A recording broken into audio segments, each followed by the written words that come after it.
Bonjour Peter, qu'est-ce que tu penses de ce qui se passe à la Grande Borne, notamment pour la Poste? Pourquoi on réouvre pas la Poste alors que ça serait moins compliqué d'aller chercher le colis au centre de vie sociale de la Grande Borne? Donc c'est pas une solution puisqu'on n'a pas de poste. Qu'est-ce que tu en penses toi actuellement en tant que citoyen grinois?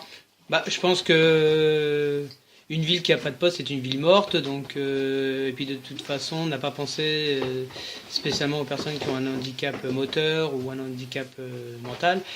Ça peut les pénaliser et tout le monde n'a pas une voiture, donc je pense que oui, ça peut nuire à la popularité de la Grande Borne, parce que le fait de ne pas avoir une poste, ça peut donner des faux jugements par rapport à la ville par elle-même déjà.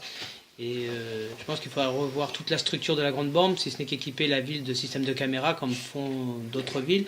Mais c'est vrai que les moyens ne sont pas les mêmes. Donc voilà. Mais Peter, tu trouves que c'est une solution d'aller chercher au centre de vie social ces colis? Tu penses que ça va amener quelque chose à notre population? Non, je pense pas que ça résoudra le problème. Donc non. Alors que ça serait tout simplement plus simple de l'équiper de caméras et que ça serait moins coûteux pour la ville. C'est ce que nous pensons en tant que Grinois.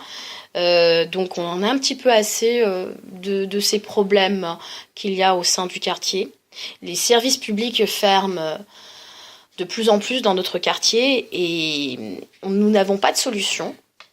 Et en interrogeant notamment les Grinois, on voit qu'il y a du mécontentement puisque l'attente est toujours aussi longue à la poste de Grigny 2. Et sans oublier que ça peut être coûteux pour les Grinois. Donc je te remercie Peter d'avoir répondu à mes questions et je te souhaite une agréable journée. Au revoir Peter. Au revoir.